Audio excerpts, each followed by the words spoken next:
So here we are with my partner Haruna from NCRC.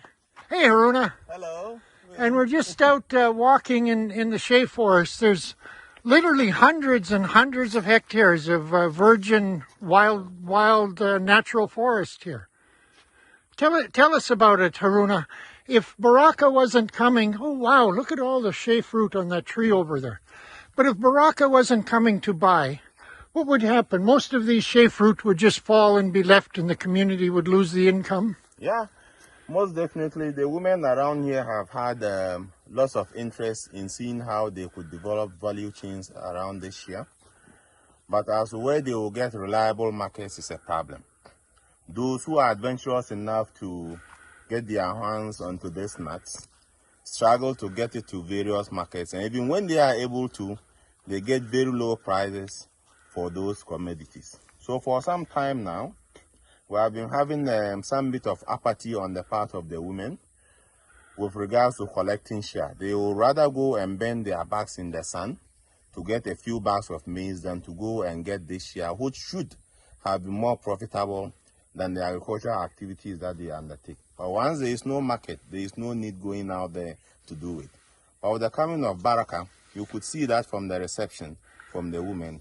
We are sure that the value chain around this that we are developing currently will be of very, very useful economic importance to the women, and they will progress and get the community developing through this. So I think it's a good initiative, and it requires some support from other civil society organizations if possible, and even we can expand investment. Yeah, and that's where the partnership between Baraka and NCRC is so good, because Baraka is a private organization that's committed to community impact and development, but also we need to make a profit.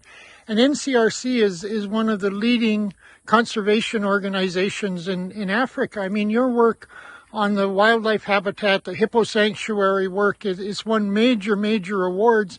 And to think that our partnership is going to be able to take that all the way along the Black Volta and provide economic opportunities and income for tens of thousands of women at the same time. I mean, it's an exciting partnership. Yes, it's actually exciting. And just to go back to history, Wuchao Hippo Sanctuary was in this sort of situation. That's the first NCRC project. Yes, but currently we can say the Hippo Sanctuary is highly sustainable, capable of handling issues of conservation on its own and funding them for some time even without support. Now moving upstream to the Dormo area, we are hopeful that with this intervention of Baraka and with the little and over 10 years interventions that we've been putting in here, we will see some serious synergy between community development, investment into livelihood activities, which Baraka is doing, and our conservation efforts. And sustainability is the target. And we are very optimistic that with the combination of these two efforts, we will get sustainable supply of nuts, we will get sustainable conservation efforts going on, and the climate will be the winner. Everybody wins. The women, the communities, the climate. Let's walk over to this tree where we see all the fruit, and you can talk about the fruit on it. So I just see there's shea trees everywhere here, and some other kinds of trees.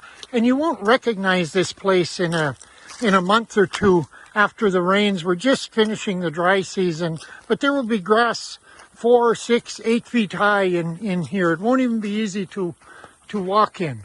But you can see, I hope you can see, the sun is very bright. Let me try and, here's some that's easier to see. But all over the trees, just full of shea fruit.